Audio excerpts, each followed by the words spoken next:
America மற்றும் Iran இடையேயான மோதல் தற்காலிக முடிவுக்கு வந்துள்ளது. இருதரப்பும் இருவார காலப்போர் நிறுத்தத்திற்கு ஒப்புக்கொண்டுள்ளன. வளைகுடாவில் பிப்ரவரி இறுதியில் தொடங்கிய இந்த போரில் ஈரானின் சுப்ரீம் லீடர் அலி கமேனி முதல் நாளிலேயே கொல்லப்பட்டார். தொடர்ந்து அமெரிக்க தூதரகங்கள் மற்றும் இராணுவ மையங்கள் மீது ஈரான் நடத்திய தாக்குதல்களால் கச்சா எண்ணெய் விலை உயர்ந்தது.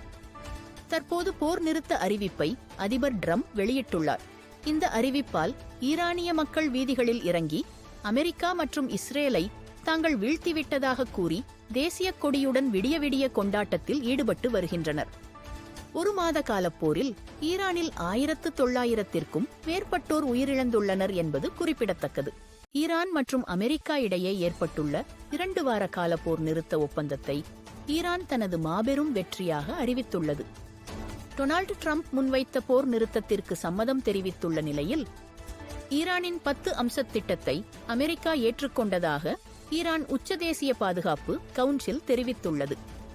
அமெரிக்காவின் மிரட்டல்களுக்கு பணியாமல் தங்களது நிபந்தனைகளை ஏற்க வைத்ததாக ஈரான் கூறுகிறது. இந்த ஒப்பந்தத்தில் இஸ்ரேலும் இணைந்துள்ளதால் ஈரான் மீதான குண்டுவீச்சு மற்றும் இராணுவ தாக்குதல்கள் தற்காலிகமாக நிறுத்தப்படுகின்றன. ட்ரம்ப் விதித்த காலக்கெடு முடிவதற்கு சற்று முன்பே இந்த முக்கிய அறிவிப்பு வெளியாகியுள்ளது.